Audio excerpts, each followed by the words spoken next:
Nĩ njĩra njerũ ya ũrĩmi ĩrĩa ĩthiĩte na mbere kũgucĩrĩria arĩmi aingĩ kaunti-inĩ ya Nakuru, kũrĩa mũrĩmi arahota kũhũthĩra maĩ ũrĩmi-inĩ wa thamaki iria-inĩ cia mwanya cia gwĩthondekera, na thutha-inĩ maĩ macio makacoka kũhũthĩka ũrĩmi-inĩ wa irio na njĩra ĩtahũthagĩra tĩri mũingĩ ĩrĩa yoĩkaine ta aquaponics. Nicholas Kagondu nĩwe mũrũgamĩrĩri wa ikĩro ũrĩmi-inĩ wa thamaki kaunti-inĩ ya Nakuru, agĩtarĩria ũrĩa ũrĩmi ũyũ ũhanĩkaga. Hii setup inahakikisha kwamba ile maji ina circulate, inatoka kwa samaki inaenda kwa mimea, mimea inatoa ile waste ama ile uchafu inatoka kwa samaki ambayo ilikuwa inasumbua ama inaweza waua, na wakati inarudishwa ndani, kwa maana hii system ina flow ama maji inasonga kwa siku yote, inarudi ikiwa maji safi. Ningĩ Kagondu nĩ ateterithĩtie ũhũthũ wa ũrĩmi ũyũ, kuona nginyagia no ũhũthĩke nĩ mũndũ ũrĩa ũtarĩ na mũgũnda mũnene. Unaweza kuwa na shamba ekari kidogo kuanzia quarter an acre, hata kama ni kwa ile plot ndogo unaweza fanya kilimo ambayo tunasema ni kilimo biashara.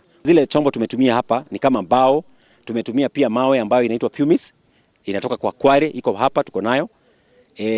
Hii ni mawe ambayo inapatikana ama ni changarawe inapatikana kwa urahisi. Ona thengia ndia ici cia mwanya gũkorwo irĩ nini ikioneka, mũigana wa thamaki iria irutaga ukoneka gũkorwo ũrĩ wa igũrũ makĩria. Kama ile pond tuko nayo hapa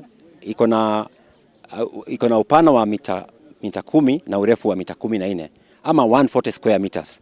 Kwa kawaida samaki ile ingewekwa hapo ni kama samaki 500.